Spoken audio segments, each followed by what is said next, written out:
যাদের অপসারণের জন্য আমরা আওয়াজ তুলেছি, পুরো পশ্চিমবঙ্গের মানুষ যার অপসারণের জন্য আওয়াজ তুলেছেন, সেই দাবি কি ন্যায় বিচারের সাথে কোনোভাবে তার যোগাযোগ নেই?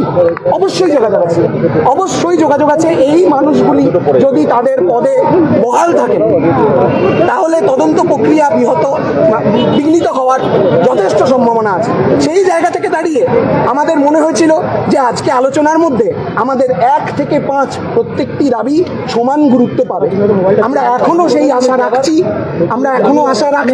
এই বিল্ডিংটা, এই চেয়ারটার প্রতি সেই ভরসা আমাদের অবশ্যই আছে বলেই আমরা এখনো অপেক্ষা করছি এবং আমরা আরো অপেক্ষা করব। আমরা আবার এখন জানতে পাচ্ছি যে নবান্নের দরজাটিও সম্ভবত বন্ধ করে দেওয়া হয়েছে। আমাদেরকে সেটা জানানো হয়নি, হয়তো মুখ্যমন্ত্রীর যে বক্তব্য ছিল সেটাইতেই আমাদের বুঝে যাওয়া উচিত ছিল যে আর হয়তো কোনো আলোচনা উনি করতে চাননি, উনি বলেওছেন আমি শুনলাম। কিন্তু আমি আশা রাখবো, আমি এবং আমরা West Bengal junior doctor front আশা রাখবে যে আলোচনার মাধ্যমেই এই জিনিসের সমাধান হবে। আমাদের সদিচ্ছা এখনো আছে, আমরা বিশ্বাস করি মুখ্যমন্ত্রীরও সদিচ্ছা এখনো আছে।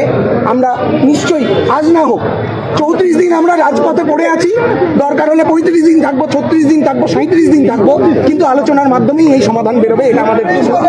আমরা খুব বিনীতভাবে জানাতে চাই যে ম্যাডাম, আমরা চেয়ারের জন্য কোনো আলোচনা করতে আসিনি।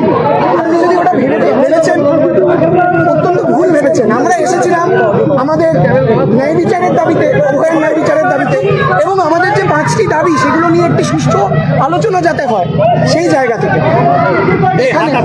উনি এই যে মন্তব্যটা করলেন যে দরকারে আমি চেয়ারও ছেড়ে দিতে রাজি, এই মন্তব্যটিতে আমরা যার জন্যই হতাশ হয়েছি। কারণ আমরা এরকম কোনো উদ্দেশ্য নিয়ে এখানে আসিনি, ওই চেয়ারটার প্রতি ভরসা রেখেই আমরা এখানে এসেছি যে আলোচনার মাধ্যমে এই জিনিসের সমাধান সম্ভব। আমরা যে 5 দফা দাবি করেছি তার মধ্যে উনি বললেন যে আমরা সেফটি সিকিউরিটি নিয়ে আজকে আলোচনা হওয়ার কথা ছিল। হ্যাঁ, আজকে সেফটি সিকিউরিটি নিয়ে আলোচনা হওয়া অত্যন্ত দরকার। উনি বললেন যে উনি অভয়ার স্মৃতিকে একটি নীরবতা পালন করবেন ভেবেছিলেন।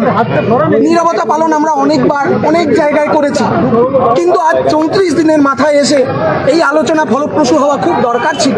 আমরাও একই কথা মনে করি, এই দরকার ছিল, কারণ এই জিনিস পশ্চিমবঙ্গের প্রত্যেক সাধারণ মানুষের মানসিক এবং শারীরিক স্বাস্থ্য দুই দিক থেকে এখন বিপর্যস্ত, পুরো পশ্চিমবঙ্গের মানুষের।